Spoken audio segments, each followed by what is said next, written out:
A palavra de nosso Deus em Romanos, capítulo 8. Nós daremos continuidade à exposição de Romanos. Como falamos hoje pela manhã, hoje é o domingo em que nós expomos Romanos. Pela manhã nós expusemos o capítulo 8, versículo 1 ao versículo 8. Dando continuidade então à exposição sequenciada, nós veremos a próxima sessão, que é o versículo 9 ao versículo 11. Romanos, capítulo 8, versículo 9 ao versículo 11.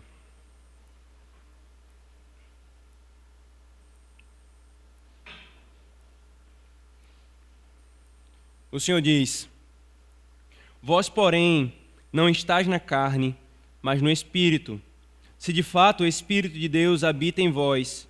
E se alguém não tem o Espírito de Cristo, esse tal não é dele. Se, porém, Cristo está em vós, o corpo, na verdade, está morto por causa do pecado, mas o Espírito é vida por causa da justiça. Se habita em vós o Espírito daquele que ressuscitou a Jesus dentre os mortos, esse mesmo que ressuscitou a Cristo Jesus dentre os mortos, vivificará também o vosso corpo mortal, por meio do seu Espírito que em vós habita. Amém. Oremos, irmãos, pedindo a bênção do nosso Deus. Senhor, nós acabamos de ler na Tua palavra, Senhor, em Lucas, capítulo 24, que nós somos lentos para entendermos e crermos na Tua palavra. Que é necessário então, Senhor, mesmo depois de o Senhor, o próprio Deus encarnado, explicando aos homens a Tua palavra, ainda assim, Senhor, nós somos lentos para entendê-la. É por isso, Senhor, que nós precisamos daquilo que a Tua palavra nos diz. E o Senhor lhes abriu o entendimento para que compreendessem a palavra. Senhor, essa é a nossa oração, Senhor. Abre o nosso entendimento para que compreendamos a Tua palavra. Ela é nosso alimento, ela é nosso fundamento, ela é o bálsamo da nossa alma que nos conduz pelas aflições dessa vida, Senhor. Por isso, edifica-nos e fortalece-nos a fé.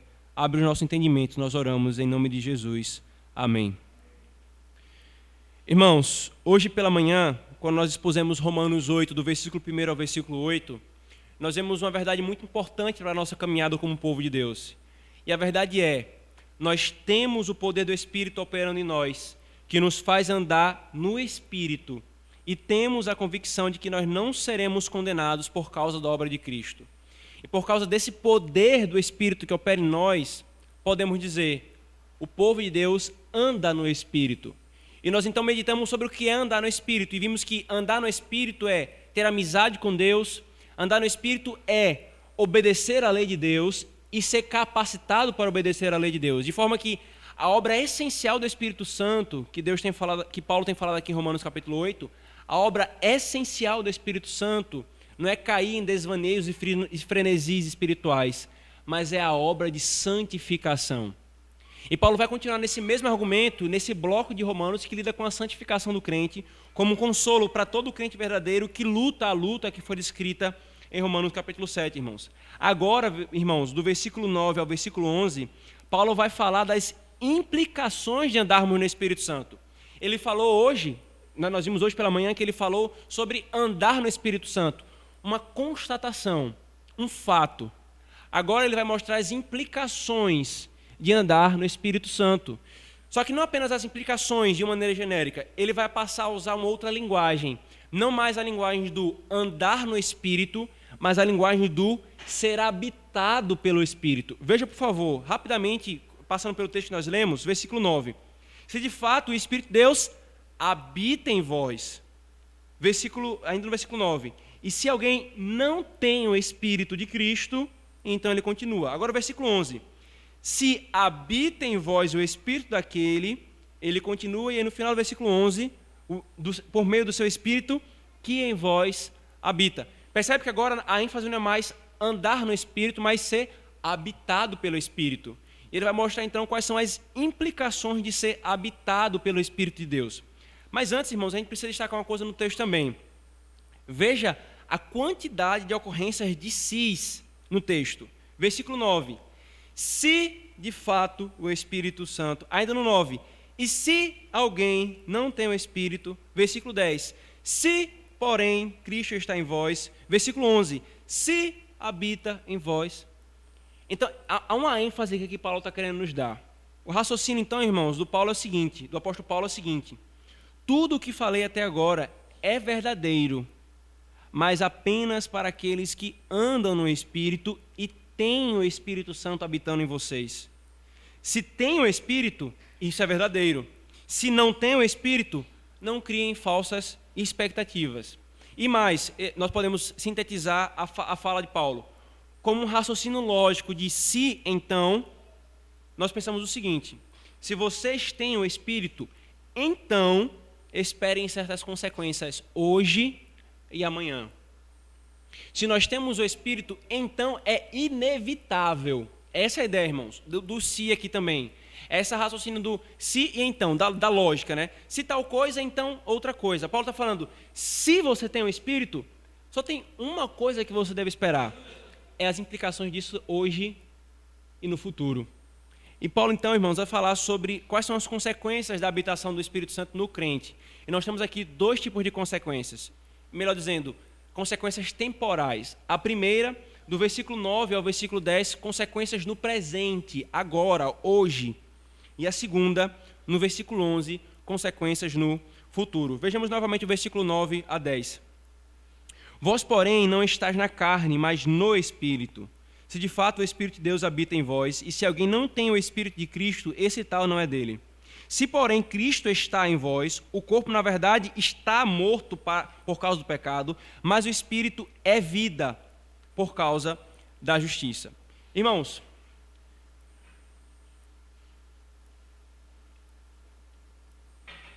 quando Paulo começa essa sessão dizendo, vós, porém, não estáis, veja, é no presente. Perceba que todos os verbos aqui agora, do versículo 9 ao versículo 10, são postos no presente, é uma realidade atual. Se vós, porém, não estáis na carne, mas no Espírito. Queridos, Paulo usa aqui no grego uma estrutura no grego enfática. Eu já falei para os irmãos que no grego você tem dois tipos de mais, de adversativas, né? Dois tipos de mais, ou porém. É o mais casual, o mais corriqueiro, e o mais enfático, quando você quer dar ênfase. No português, quando a gente quer dar ênfase, a gente faz assim, né? Não sei o que, não sei o que, mas, porém, todavia, entretanto, a gente vai sabotando tudo que é adversativa junto, né? Qual a ideia? Não é pleonasmo, é dar uma ênfase. No grego tem uma palavrinha, e Paulo usa essa palavrinha aqui. Vós não estáis na carne, mas no Espírito. É um contraste, irmãos, radical. Mesmo que ainda nós tenhamos a natureza carnal, conforme nós vimos em Romanos 7, o nosso estado espiritual não é carnalidade. Nós podemos ter a natureza pecaminosa, de forma que o apóstolo Paulo diz em Romanos 7, eu sou carnal. E essas coisas que trazem confusão em alguns intérpretes que vão dizer que o Romanos 7 não fala de crentes, ou não fala de crentes. Mas o ponto é, por mais que a gente ainda tenha a natureza pecaminosa, o pecado remanescente habitando em nós, Paulo diz que o nosso estado espiritual é um estado de estar no Espírito e não na carne, irmãos. O crente pode dizer, com o senso do pecado remanescente, eu sou carnal, como Paulo falou em Romanos 7,14. Mas não pode dizer, eu ando na carne. Eu ando na carne. Pois enquanto o primeiro mostra a realidade da presença do pecado em um homem convertido, o segundo mostra, na verdade, a realidade de um homem não convertido entregue ao pecado. E aqui é a primeira consequência no presente, irmãos, do Espírito Santo em nós, é nós não estarmos na carne, mas nós estarmos no presente, agora, no Espírito. Entretanto, irmãos, Paulo continua e nos mostra as duas outras consequências da habitação do Espírito Santo hoje, no caso, no presente. E a segunda é pertencer a Cristo. Veja o que ele fala. Se de fato o Espírito de Cristo habita em vós, e se alguém não tem o Espírito de Cristo, esse tal não é dele, não é de Cristo. Falando de maneira positiva, se alguém tem o Espírito de Cristo, esse tal é de Cristo, pertence a Cristo. E essa é a segunda consequência hoje, irmãos. Todo aquele que recebeu o Espírito Santo é propriedade de Cristo. Pertence ao Senhor. Irmãos, e aqui temos implicações diversas. Em anos recentes, eu não vou lembrar quantos anos, né? Acho que 2 talvez, no máximo, os irmãos lembram daquela tolice que saiu na internet. Meu corpo, minhas regras. Um argumento tão falacioso e ludibrioso para matar um ser humano gestado no ventre de uma mulher. Para o crente, irmãos, não existe isso de meu corpo, minhas regras. Porque Paulo está dizendo que o Espírito Santo é o penhor de uma propriedade. Por que Cristo nos enviou o Espírito Santo? Há vários porquês no Novo Testamento e no Antigo Testamento explicando por que nós temos o Espírito Santo. Um deles nós acabamos de ver hoje pela manhã, que é sermos habilitados com poder para obedecer a Deus. Agora, um outro, Paulo está falando aqui agora, é para sermos de Cristo. É como um carimbo que Cristo coloca no seu povo. Esse pertence a mim, é um penhor. É algo que é dado, ninguém toma esse de mim. Eu não vou perder essa compra que eu fiz com o meu sangue. Veja, por favor, Efésios capítulo 1, por favor. Essa verdade sendo repetida em outros cantos da Escritura. Efésios capítulo 1, versículo 30. Ou melhor, versículo 13. 13 e 14. Em quem também vós, depois que ouvistes a palavra da verdade, o evangelho da vossa salvação, tendo nele também crido, fostes selado com o Santo Espírito da promessa, o qual, ele vai falar o que é o Espírito Santo, é o penhor da nossa herança, até ao resgate da sua propriedade, em louvor da sua glória. Paulo está dizendo, vocês foram selados com o Espírito por quê? É o penhor de uma propriedade. Cristo vai resgatar a sua propriedade. E qual é a garantia disso? Ele selou a sua igreja com o Espírito Santo. Ainda em Efésios, irmãos, capítulo 4, versículo 30. E não entristeçais o Espírito de Deus, no qual foste selado para o dia da redenção. 2 Coríntios, por favor, irmãos. 2 Coríntios, capítulo 1, versículo 22. 2 Coríntios, capítulo 1.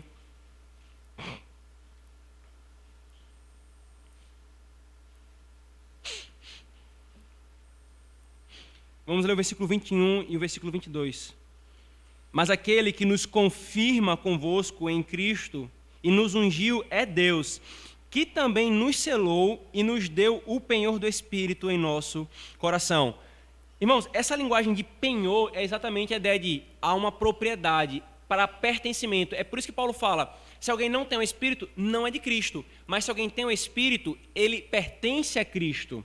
O Espírito Santo, irmãos, é a garantia de que o que Cristo comprou com o seu sangue será seu até o fim, e nenhum outro pode arrogar posse para si, nem mesmo o próprio crente que possui o Espírito Santo.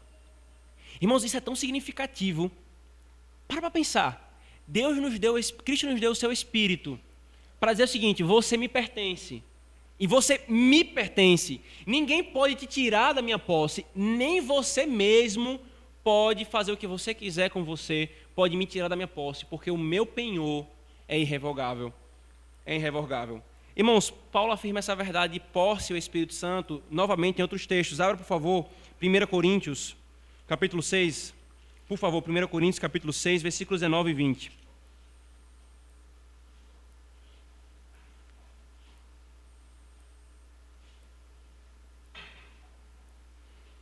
1 Coríntios, capítulo 6, versículo 19 e 20. Acaso não sabeis que o vosso corpo é santuário do Espírito Santo, que está em vós, o qual tendes da parte de Deus, e que não sois de vós mesmos, porque foste comprado por preço. Agora, pois, glorificai a Deus no vosso corpo. Percebe, irmãos, a relação inseparável? O corpo de vocês não é mais de vocês. Não é meu corpo, minhas regras, é corpo de Cristo, regras de Cristo. Porque Deus deu o Espírito dele para habitar em vocês e agora vocês devem glorificar a Deus com o seu próprio corpo. Ele repete novamente isso, irmão, 2 Coríntios, capítulo 5, versículo 15. 2 Coríntios 5, 15. Novamente, essa ideia, esse texto não mais associa o Espírito com isso, mas a ideia de pertencimento está aqui posta. 2 Coríntios 5,15. E ele morreu por todos, aqui está falando de Cristo, por todos vocês, os crentes de Corinto, para que os que vivem não vivam mais para si mesmos, mas para aquele que por eles morreu e ressuscitou. E ainda, irmãos, Gálatas, capítulo 2, Gálatas 2, 19 e 20. Gálatas 2, 19 e 20. Paulo também diz: porque eu, mediante a própria lei, morri para a lei, a fim de viver para Deus. Estou crucificado com Cristo. Logo, já não sou eu quem vive, mas Cristo vive em mim. E esse viver que agora tenho na carne, vivo-o pela fé no Filho de Deus, que me amou e a si mesmo se entregou por mim. A segunda consequência, então, irmão, de termos o Espírito Santo, é nós termos a convicção de que nós somos propriedade de Cristo. E as implicações disso estão postas diante de nós, irmãos. Nós não vivemos como independentes, mas como escravos de Cristo, como servos do Senhor. E a terceira e última consequência, irmãos, hoje, no presente, Paulo diz, é que o nosso corpo está morto por causa do pecado e nosso espírito está vivo por causa da justiça. Volta comigo para Romanos 8, ele fala isso no versículo 10. Se, porém, Cristo está em vós, o corpo, na verdade, está morto por causa do pecado, mas o espírito é vida, né? Aqui, no grego, irmãos, literalmente a palavra vida que está aqui é vida, e é por isso que as versões traduzem é vida. Mas o contraste aqui está posto entre o corpo que está morto e o espírito que está vivo. E por que o corpo está morto e por que o espírito está vivo? Paulo diz que o corpo está morto por causa do pecado. E aqui, irmãos, é aquela ideia do corpo mortal. O nosso corpo está caminhando e definhando para a morte. Qualquer médico sabe, né? Eu não sou médico, eu sei porque eu li um médico falando isso. Ele sabe que a primeira respirada que o ser humano dá, ele já entra no processo de morte. Porque é assim que nós somos. Nós viemos ao mundo e, por causa da queda, nosso corpo é mortal. Ele está num processo de morte o tempo todo. A vida está por um triz. Qualquer coisa, qualquer besteira, da mais besta até a mais grave, nos tira a vida. É isso que Paulo está falando. Nosso corpo é mortal. Por que o nosso corpo é mortal? Por causa do pecado. Ele destruiu o que nós somos. Agora, se nós temos o Espírito Santo, aí vem a terceira consequência. O nosso espírito está vivo. É vida. Por quê? Por causa da justiça. E lembremos, irmãos, que os homens que estão sem Cristo, o espírito deles está morto. Ainda que eles tenham vida, ele está morto. Talvez uma das melhores ilustrações para um homem sem Cristo é a de um zumbi. Um zumbi, ele está morto, mas parece que está vivo, porque anda, mas está morto. Então veja, Paulo está dizendo, ter o Espírito Santo tem uma implicação hoje, que é agora, por enquanto, o corpo é mortal, caminha para a morte por causa do pecado. Mas hoje, o Espírito já está vivo, irmãos, por causa da justiça de Cristo que é imputada em nós pelo Espírito Santo. Paulo está se referindo aqui à vida espiritual gerada pelo Espírito. Se nós, irmãos, estamos em Cristo e somos um com Ele, em nossa união, sua justiça é nossa. Ele não está unido a mortos, irmãos, mas a vivos espirituais. O corpo está morto, isto é, por causa do pecado ele sofrerá destruição na expectativa da ressurreição. Ele é mortal, está sujeito à morte e caminha para esse destino, mas a alma está viva. E aqui, irmãos, é importante fazer uma observação, o que eu já havia falado em Romanos 7. Quando Paulo se refere a corpo, não é no sentido gnóstico. O que é que os gnósticos falavam no primeiro século? Os gnósticos faziam a separação entre corpo e alma, de forma que a matéria em si mesma é carnal e o espírito é bom. Por causa do gnosticismo, que é uma heresia, é uma seita no meio dos gregos, que influenciou muitos cristãos, por causa do gnosticismo, muitos negavam que Cristo tinha vindo em corpo. É por isso que você vê relatos tão precisos nos evangelhos. Toca em mim, acabamos de ler isso hoje. Um corpo, um espírito não tem carne e osso, eu tenho. Aí você começa 1 João, capítulo 1. Nós testemunhamos, vimos, ouvimos e as nossas mãos apalparam. Contra o que João está lutando em 1 João? Contra o gnosticismo. Então, irmãos, quando a Escritura faz esse contraponto entre corpo e espírito, não é num sentido gnóstico, como se o corpo por si mesmo fosse mal e o espírito por si mesmo fosse bom. Não é esse o ponto aqui, irmãos. Mas sim, queridos, quando ele faz referência a corpo, carne e membros, é uma referência à natureza pecaminosa. E o meio pela qual ela se faz evidente é o corpo mortal. Por essa razão, irmãos, fazer uma distinção entre corpo e carne e o espírito, agora no regenerado, é natural para falar sobre a luta contra o pecado e a santificação. Antes de vermos então, irmãos, as implicações disso na nossa vida, perceba um terrível engano que está posto aqui, que fica claro aqui, que os carismáticos cometem. Eles, queridos, com a sua distorcida doutrina do Espírito Santo, alegam que é batizado com o Espírito Santo apenas os que têm manifestação de supostas línguas. Preste atenção nisso aqui, irmãos. Porque o argumento de Paulo aqui é importantíssimo.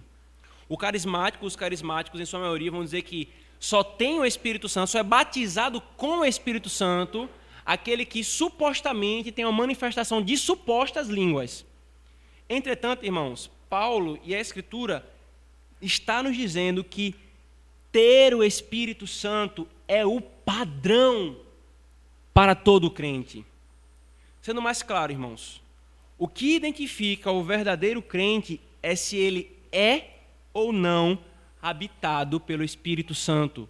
O que faz um crente crente é ele ser ou não batizado com o Espírito Santo. Eu não posso conceber uma ideia de ser crente e não ser batizado com o Espírito Santo, e um nível superior de crente é ser batizado com o Espírito Santo. O que Paulo está dizendo é que, se nós não temos o Espírito, nós não somos de Cristo. Como é que eu posso dizer que existe um batismo específico que um crente não tem? Se é crente, foi batizado com o Espírito Santo. Não é o batismo do Espírito, mas com o Espírito, pelo próprio Cristo, irmãos. Todo crente, todo convertido tem o Espírito, ele é batizado com o Espírito. E a manifestação não são os dons extraordinários, e sim a santificação. É o argumento do apóstolo Paulo em Romanos capítulo 8. É claro aqui, irmãos, que por uma falta de teologia bíblica, muitos pegam os derramamentos do Espírito Santo em Atos e diz, está vendo? Era possível os crentes no meio gentio serem crentes, mas não terem o Espírito Santo. Sim, é isso que o texto está dizendo. Mas aqui, lembre-se, é um contexto da revelação, num processo em que Cristo havia anunciado que o Evangelho seria pregado primeiro em Jerusalém, depois na Judéia, depois em Samaria, até os confins da terra. E é essa mesma estrutura do derramado do Espírito Santo.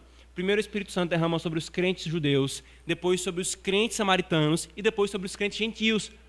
O derramamento do Espírito Santo sobre toda a carne, todo tipo de pessoa. Isso aqui quer nos mostrar, irmãos, exatamente a consumação da obra de Cristo. E não é para dizer que há crentes que não têm o batismo do Espírito Santo.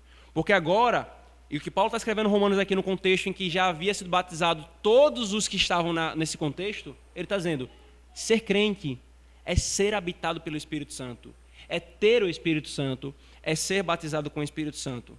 Um erro seríssimo, então, irmãos, é cometido se sustenta algo diferente disso. Um erro tanto quanto a obra do Espírito Santo, tirando-lhe a glória, quanto na natureza da conversão de um crente, tirando-lhe algo essencial, a sua identidade e ao seu consolo. E não é difícil, irmãos, encontrar gente que veio desse meio e angustiado. Chega e fala assim, pastor, eu estava lá, mas eu vivia em angústia, porque eu não tinha aquilo que eles diziam que era a evidência de ter o Espírito Santo ou ser batizado com ele. Ao ponto de até eu ouvi dizer assim, alguém perguntava assim, Cristo, vocês creem no Espírito Santo? O Espírito Santo é a terceira pessoa da Trindade. Nós temos visto em Romanos capítulo 8 que o Espírito Santo é fundamental para um crente ser crente, para que a obra de Cristo seja aplicada ao crente, para que nós caminhemos em santificação. Qual é a maior evidência do Espírito Santo no homem? A santificação. A santificação. Alguns, então, irmãos, tentam resolver a questão inventando uma... Então, não, todo crente tem o Espírito Santo, mas é uma segunda bênção do Espírito, como se um segundo e especial batismo. Isso não tem amparo na Escritura, irmãos. O Espírito Santo é o maior dom que Deus deu aos homens, porque muitos, então, buscam algo maior, como se houvesse algo melhor. Termos o Espírito, irmãos, não é para... termos o Espírito em nós não é para nos dar arrepios, mas para a vida e obediência à lei. Sem isso, irmãos, não há obra do Espírito operando em nós. É esquisito, inclusive, queridos, que em muitos lugares que arrogam ser alvos da obra do Espírito Santo de maneira extraordinária, é onde mais se ouve escândalos com dinheiro, sexualidade, inveja, disputa de poder,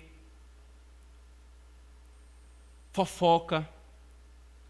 Queridos, não obstante nesses meios, há um ascetismo humano que não tem nenhum suporte bíblico na santificação bíblica. Não há genuína santidade. Porque qual é o equívoco, irmãos? É confundir a obra do Espírito Santo com a Escritura diz que não é. Qual é a obra ordinária do Espírito Santo? Constante. A obra que, se eu quero olhar depois que os apóstolos morreram, qual é a consumação da obra do Espírito Santo? Vista em qualquer crente, que todo crente tem. A santificação. A santificação. Agora então, irmãos, pare e pense. Qual dessas consequências você vê e mensura? Algo que você possa dizer, veja, aqui está o Espírito Santo. Ou, eis aqui a vida do meu Espírito.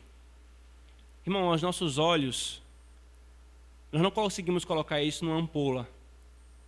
Por isso, irmãos, primeiro, nós devemos crer no que a revelação nos diz sobre essa realidade presente. Nós não devemos esperar sentir para crer, mas crer. Você hoje tem tropeçado e lutado contra o pecado. Você colocou a sua fé em Cristo. Você confia em Cristo para a sua salvação. Ele é o teu único e suficiente Senhor. Você o ama mais do que qualquer coisa. O Senhor diz, eu te dei o Espírito. Nós precisamos crer nisso, irmãos. Se Deus quiser, ao vivermos conforme Ele diz, então Ele nos dará em seguida a bênção do sentir. Agora, segundo, mas sim, essa realidade presente, irmãos, nos mostra os seus frutos.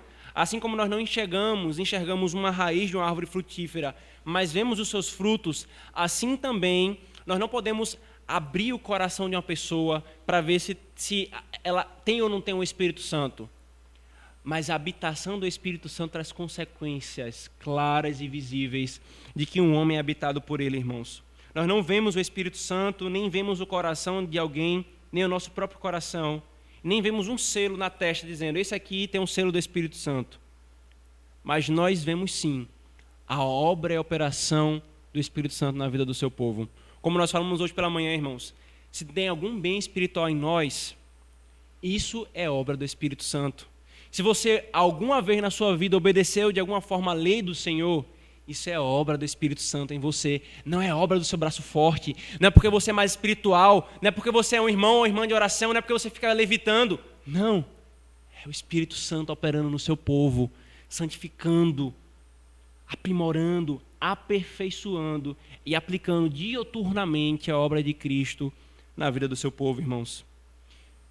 Agora, se você tem um Espírito, por que se contentar em andar parecido com a carne? Se você tem um Espírito e pertence a Cristo, por que procurar viver como se Cristo não fosse teu dono e você fosse o teu próprio dono? Irmãos, deveria ser a nossa preocupação constante. A minha vida está condizendo com o Espírito Santo de Deus que habita em mim, que me faz ser propriedade de Cristo.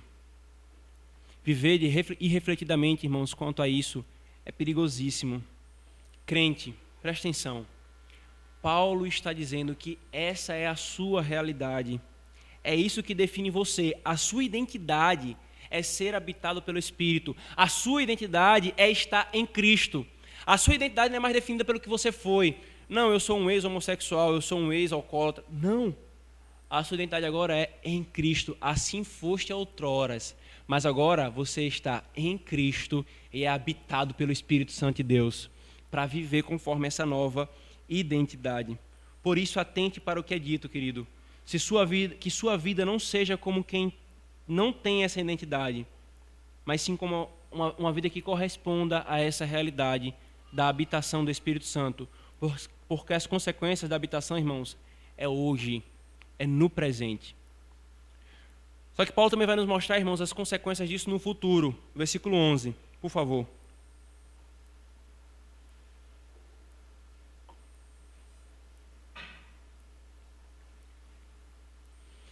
Se habita em vós o Espírito daquele que ressuscitou a Jesus dentre os mortos, esse mesmo que ressuscitou a Cristo Jesus dentre os mortos, vivificará também o vosso corpo mortal por meio do seu Espírito que habita em vós. Agora perceba, irmãos, Paulo nos mostra a consequência futura. Hoje, o corpo está morto. Hoje, você luta e guerreia. Hoje, você cai, geme e chora por causa do pecado. Mas amanhã, o apóstolo Paulo diz, Deus Pai, por meio do Espírito que habita em vocês, vivificará o corpo para que tanto o corpo quanto o Espírito estejam unânimes no serviço ao Senhor. O que é que Paulo falou, irmãos? O que é que já está vivo? O nosso Espírito. E o que é que está morto, caminhando para a morte? O nosso corpo. Paulo então nos mostra que termos o Espírito Santo em nós é para nos lembrar e anunciar: Deus também vai vivificar o nosso corpo. Deus vai fazer com que o nosso corpo seja tão vivo quanto o nosso espírito. Já parou para pensar, crente? Você não tem nenhuma oposição em seus membros para obedecer ao teu Senhor, para servir ao teu Senhor. Nenhuma inclinação para o pecado. Nenhum pecado presente na nossa caminhada. Irmão, só em pensar isso deveria nos fazer maravilhados com a obra de Cristo. Deveria nos fazer ansiar isso mais do que qualquer outra coisa. A maior bênção que um crente pode esperar é ver a face do seu Senhor e ser livre daquilo que o seu Senhor odeia, que o impede de agradar ao seu Senhor. É isso que Paulo está falando. É por isso que eu falei para os irmãos no início da exposição de Romanos, que Romanos 8 é tanto para nos falar sobre a santificação, quanto sobre consolação de certeza da salvação e caminhada. É nós termos o nosso coração fortalecidos. Deus está falando, eu tenho o Espírito dele. Isso tem consequências hoje. E tem uma consequência maravilhosa. Ele vai ressuscitar o meu corpo. O meu corpo vai ser tão vivo quanto o meu espírito para viver para a sua glória. Paulo está se referindo, irmãos, à ressurreição. Por isso, para dar força à consequência da habitação do Espírito, ele evoca a própria ressurreição de Cristo. Por quê, irmãos? O Espírito que habita em você, o Espírito de Deus Pai, foi o mesmo Espírito que ressuscitou Cristo. É uma consequência lógica. Se esse mesmo Espírito ressuscitou Cristo e ele habita em você, o que é que o Pai vai fazer em você? O mesmo que ele anunciou que fez com Cristo e prometeu que faria à sua igreja, irmãos. Esse mesmo Espírito, Paulo diz, ressuscitou a Cristo entre os mortos. Ele também vivificará. Ele também, porque ele já vivificou o Espírito, agora também vivificará o corpo. Por meio do quê? Por meio do Espírito. Queridos, percebam que coisa gloriosa e que infelizmente passa despercebido por muitos. Eu já falei para os irmãos que o Evangelho não é a justificação pela fé. O Evangelho não é a doutrina da adoção. O Evangelho não é. Tudo isso é consequência do Evangelho. O que é o Evangelho? Paulo falou no início de Romanos. O Evangelho diz respeito ao seu Filho, que segundo a carne vem da descendência de Davi e que é Filho de Deus, declarado com poder pela ressurreição dos mortos por meio do Espírito de Santidade. O que é o Evangelho? Cristo e sua obra. Irmãos, o que é que toda a epístola de Romanos é? Toda a epístola de Romanos é Paulo pegando a vida de Cristo, a encarnação de Cristo, a obediência de Cristo, a morte de Cristo, a ressurreição de Cristo e aplicando ao crente, hoje. E é isso que ele está fazendo aqui, irmãos. Ele está pegando a gloriosa obra da ressurreição e dizendo, dando consolo a nós na luta contra o pecado, dizendo, hoje o corpo de vocês está morto e vocês gemem por causa disso. Mas o Espírito que está em vocês, saiba disso, ele ressuscitará o corpo de vocês. Sabe por quê? Porque Cristo ressuscitou pelo mesmo Espírito. Essa, irmãos, é a nossa esperança hoje e amanhã. Essa é a nossa esperança. Ou seja, queridos, a ressurreição de Cristo afeta profundamente agora a nossa luta contra o pecado. A ressurreição de Cristo, irmãos, nos dá consolo agora. Todas as vezes que você se vê tentado a sucumbir pelo peso do pecado, pelas fraquezas do seu coração, pelas fraquezas da sua carne, lembre-se, é por pouco tempo. Lembre-se. A morte, irmãos, a morte ela é dolorosa para nós, especialmente quando nós perdemos um ente querido. Especialmente quando nós estamos na cama, na maca, e nós aqui estamos prestes a morrer. Mas a morte para o crente, irmãos, assim como a volta de Cristo, é como uma coroação. Nós vamos ser coroados. Nós vamos receber aquilo que nós mais ansiamos. Nós vamos usufruir de uma comunhão contínua, ininterrupta e santa com o nosso Senhor. A mesma coisa é prometida na ressurreição dos mortos. A mesma coisa é prometida, irmãos. É Ele, queridos. Assim como em Ezequiel 37, lembra? Quando o Senhor leva Ezequiel para um vale de ossos secos e fala, quem é que trará vida para esses ossos, Ezequiel? Aí Ezequiel fala, Senhor, tu sabes. Ezequiel, profetiza esses ossos. Diz ao Espírito, vivifica-os. E o que acontece? É o Espírito de Deus que vivifica o vale de ossos secos. Irmãos, essa mesma coisa é prometida para o povo. Nós seremos ressuscitados no último dia, queridos. O Espírito e a ressurreição vindoura estão intimamente relacionados. O Espírito que me santifica hoje é o Espírito que me ressuscitará amanhã. E aqui tem uma consequência lógica, irmãos. Se a santidade não é uma marca constante, ou se a santidade é quase imperceptível na vida de um homem, deve-se questionar se ele vai se ressuscitar no último dia para a vida. Porque uma coisa não está inseparável da outra. Eu digo aqui, irmãos, não me referindo aos nossos tropeços, não. É me referindo à mentalidade de homens perversos que incentivam a impiedade. Incentivam a impiedade dentro da igreja. O mesmo Espírito que ressuscitará no último dia é o Espírito que santifica hoje. O Espírito que santifica hoje ressuscitará no último dia. É por meio deles, irmãos, diz Paulo, que Deus operará a ressurreição. Veja que coisa maravilhosa, irmãos. Agora, os liberais, os filhos do diabo, negam a ressurreição. Diminuem o relato da Escritura desse fato glorioso. E aí uma pessoa no passado me falou assim, Christopher, os liberais não existem mais. Eles ficaram no passado. Pare de achar que os liberais eles ainda existem. Ah, irmãos, quisera o Senhor que isso fosse verdade. Eles não apenas existem, como eu já fiz referência a vocês, de denominações de pastores próximos, não presbiterianas, não a presbiteriana do Brasil, mas denominações próximas, que há liberais destruindo as igrejas, liberais em seminários dizendo, Cristo não ressuscitou, Cristo não andou sobre as águas, Cristo não fez milagre, Cristo não foi uma encarnação, não foi uma obra do Espírito Santo, mas Maria, na verdade, foi estrupada por um soldado. As coisas mais absurdas de homens dentro da igreja, eles ainda existem e atuam nas igrejas. Mas se não bastasse isso, irmãos, essa versão escancarada e nítida, há também aqueles que até parecem ortodoxos, mas usando os mesmos princípios liberais, negam tanto a palavra quanto a piedade. Cuidado, irmãos, com esses. Cuidado.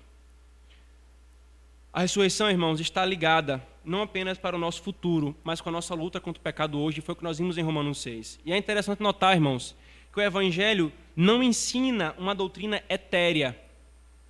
Eu já falei para os irmãos que o novo céus e nova terra que o Senhor nos promete, irmãos, não é um novo céus e nova terra de espíritos pulando em nuvens. O novo céus e nova terra que o Senhor promete, irmãos, é o novo céus e nova terra em corpo, em carne. A doutrina do Evangelho não é uma doutrina etérea, não é a doutrina gnóstica que diz que a matéria por si mesma é má e o espírito por si mesmo é bom. Não. O Evangelho nos anuncia que Deus criou o mundo bom. Deus é o criador da matéria e do espírito. E o pecado corrompeu as duas coisas. Hoje, ele vivifica o espírito. E quando ele voltar, ele vivificará toda a carne que crê em Cristo. E então, irmãos, os novos céus e a nova terra será em corpo, será em carne.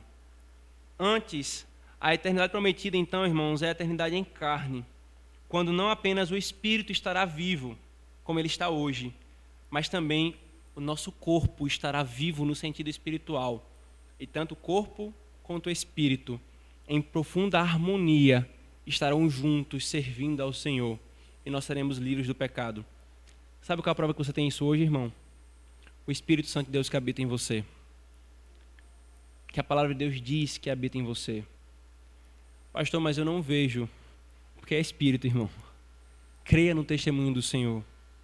Veja as operações dele na sua vida. E busque dele isso, querido. Confie no testemunho da Escritura para hoje e para amanhã. Console seu coração hoje. Não espere a provação vir. Não espere a doença assolar. Não espere perda chegar. Medite hoje nessas verdades, crentes. Irmãos, o Senhor nos deu o dia do Senhor todos os dias é para fazer isso, mas o dia do Senhor é especialmente para isso. Por que o Senhor fala, não trabalhe, abstenha-se do lazer, dedique-se ao meu serviço? Para quê? Para meditar nessas verdades. Prepare o seu coração hoje, porque quando a morte chegar, você estará consolado e confortado com essa verdade. Eu tenho o Espírito e o Senhor me ressuscitará no último dia. Eu fecharei os meus olhos e meu Espírito estará diante do Senhor. E eu aguardarei o dia em que o meu corpo também estará diante do Senhor. Mas antes de encerrar, queridos, a exposição, eu tenho que destacar uma questão doutrinária muito importante aqui. Veja uma coisa interessante no versículo 2 do capítulo 8.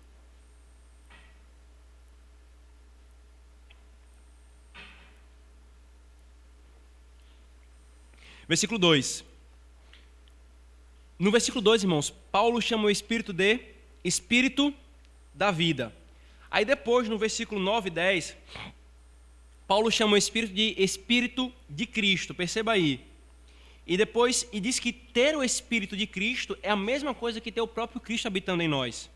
Depois, no versículo 11, irmãos, ele diz que o Espírito é o Espírito daquele que ressuscitou a Cristo entre os mortos. Aí quando nós vamos para Romanos, capítulo 10, versículo 9, Paulo diz que quem ressuscitou Cristo entre os mortos foi o próprio Deus Pai. Então veja, e aí no versículo 14 ele fala explicitamente, porque se todos que são guiados pelo Espírito de Deus são filhos de Deus. Você está percebendo o trocadilho que Paulo está fazendo aqui, irmãos? Perceba. O Espírito Santo é o Espírito de Cristo e é o Espírito do Deus Pai. Aqui, irmãos, não é uma confusão das pessoas, mas aqui é uma forma de nós percebermos a doutrina da Trindade sendo exposta. Não é que é a mesma pessoa, Cristo, o Espírito e o Pai são manifestações diferentes. Não, não é isso que a Escritura ensina. Nós estamos vendo claramente são três pessoas distintas, e essas três pessoas são um Deus, o Deus vivo e verdadeiro. O que está sendo ensinado aqui, irmãos, é, primeiro, a ênfase na procedência. O Espírito Santo procede do Pai e do Filho, conforme nós professamos no Credo de Calcedônia. Ele procede do Pai e do Filho. O Pai é de si mesmo, eternamente Deus. O Filho é Deus igual ao Pai, eternamente gerado do Pai. E o Espírito é Deus igual ao Pai e o Filho, eternamente procedente do Pai e do Filho. É por isso que o Novo Testamento chama o Espírito Santo, terceira pessoa da Trindade, também de Espírito de Deus e Espírito de Cristo. Aqui também, irmãos, nós vemos essa doutrina da Trindade envolvida profundamente na vida cristã, na vida do crente. Irmãos, a doutrina da Trindade não é uma doutrina especulativa que não serve para nada. Eu já ouvi esse tipo de tolice. Não, a doutrina da Trindade é só para confusão, não serve para nada. Não serve para nada? Veja o que o apóstolo Paulo está fazendo com a doutrina da Trindade aqui. Cristo com sua obra, enviado pelo Pai, essa obra é aplicada no coração do crente pelo Espírito. Irmãos, está intimamente associada a doutrina da Trindade com a vida cristã. Sabe o que isso nos ensina também, irmãos? Que Deus, o Deus Trino, é o Deus que está santificando o seu povo. Se Deus, irmãos, não estivesse envolvido na obra de santificação, nunca haveria santificação. Se Deus não o fizesse, irmãos, e nos habilitasse a fazermos por meio de nós, ninguém jamais faria. É isso que o Romanos 8 nos ensina, irmãos.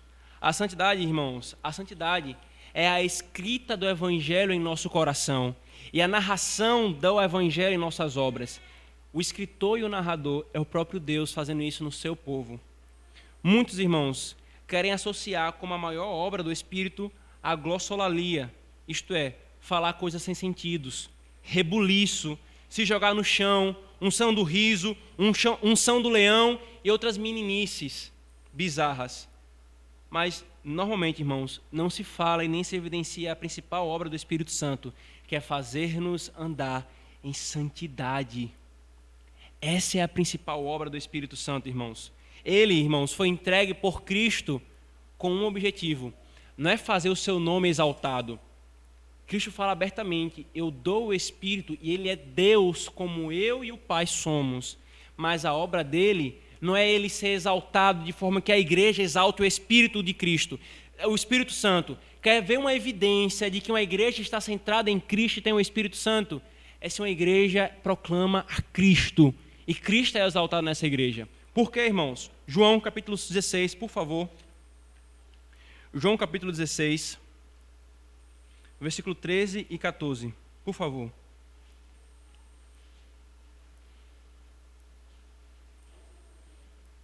João 16, versículo 13 e 14. O nosso Senhor Jesus diz, irmãos: quando vier, porém, o Espírito da verdade, ele vos guiará a toda a verdade, porque não falar por si mesmo, mas dirá tudo o que tiver ouvido e vos anunciará as coisas que hão de vir. Ele me glorificará, porque há de receber do que é meu e vos-lo há de anunciar. Quem é que o Espírito vai glorificar, irmãos? Cristo. Quem é que o Espírito está forjando nos crentes? A imagem de Cristo. Qual é a maior característica da presença do Espírito Santo? Santidade. Santidade. Santidade, irmãos, e semelhança com Cristo é andar no Espírito. Santidade e semelhança com Cristo é a maior evidência de que o Espírito está operando em nós. Por isso, me permitam ler para vocês aqui uma boa porção de um comentário de um puritano chamado John Owen. Sobre isso ele diz: Deus prometeu nos santificar, operar sua santidade em nós. Ele não nos deixa fazê-lo por nossa própria habilidade ou força ou capacidade, conforme ele prometeu no Antigo Testamento. Deus nos ordena a que sejamos santos e prometeu nos tornar santos. Qual deve ser então a nossa resposta ao mandamento do Senhor para que sejamos santos? Ele fala: a nossa primeira resposta deveria ser a de fazermos esse dever um assunto de consequência, de consciência, porque ele é algo que vem a nós com toda a autoridade de Deus. A santidade tem de proceder da obediência ou não é santidade. A nossa segunda resposta deve ser a de ver o quanto esse mandamento é razoável. E a terceira, devemos amar tal ordenança, pois é santa, justa e boa, porque o que ela exige é reto, fácil e agradável à nova natureza. E qual deve ser então a nossa resposta à promessa de Deus de que nos fará santo? A John Owen diz: primeiramente, temos de nos lembrar da nossa total incapacidade para obedecermos ao mandamento e sermos santos. Precisamos, portanto, ver que a nossa suficiência está em Deus. Em segundo lugar, devemos considerar reverentemente a graça que prometeu fazer em nós aquilo que somos incapazes de fazer por nós mesmos. Terceiro, devemos orar em fé, crendo nas promessas de que Deus nos faz santo, e olhar para Ele para que nos supra com toda a graça necessária para andar em santidade. Quarto, devemos orar especialmente pela graça de nos conservar em momentos de tentação, quando somos convocados para levar adiante deveres especiais difíceis. E, finalmente, jamais devemos nos esquecer de que é o Espírito Santo que santifica a todos os crentes, em quem neles produz a santidade. Deus prometeu fazer, irmãos, e Ele está fazendo. Se não fosse o Espírito, queridos, todos nós já estaríamos em queda, longe do caminho do Senhor. Andemos no Espírito, irmãos, dependendo do Espírito que traz a obra de Cristo para a nossa vida e nos faz experimentar daquilo que Cristo comprou para que nós experimentássemos. E como Calvino disse, portanto, onde quer que esteja a justiça da fé, que afirmamos ser gratuita, ali também estará Cristo. E onde estiver Cristo, também estará o Espírito de santidade, que regenera a alma para a novidade de vida. Amém. Oremos, irmãos. Senhor Deus, bendito seja o Senhor, Deus Trino, Deus Pai, Deus Filho, Deus Espírito Santo, que opera tão poderosa obra no teu povo. O Senhor não apenas nos deu Cristo, o Senhor não apenas operou a obra, e o Senhor Jesus não apenas fez o que deveria fazer, como quem dissesse: está aqui posto, homens, estendam a mão e peguem por seu braço forte aquilo que eu fiz. Não, Senhor. A tua graça é graça abundante do início ao fim. E o Senhor não nos deixou à mercê do nosso braço forte de estendermos e pegar a tua obra e aplicarmos ao nosso coração. Mas o Senhor mesmo, Deus Espírito, vem até nós e aplica essa obra poderosa em nós, Senhor. Nos dá poder para vivermos em santidade e nos dá consequências presentes e futuras, Senhor. Nós somos do Senhor Jesus. Nós temos vida em nosso espírito. Sim, Senhor, nos faz andar como quem está no Espírito. Que o teu povo glorifique o teu nome, Senhor, e que nós possamos olhar para trás, para a nossa caminhada e para as nossas lutas hoje e constatarmos o teu Espírito operando em nós com poder, com o verdadeiro poder vindo do Evangelho. Nós oramos em nome de Jesus, Senhor. Amém.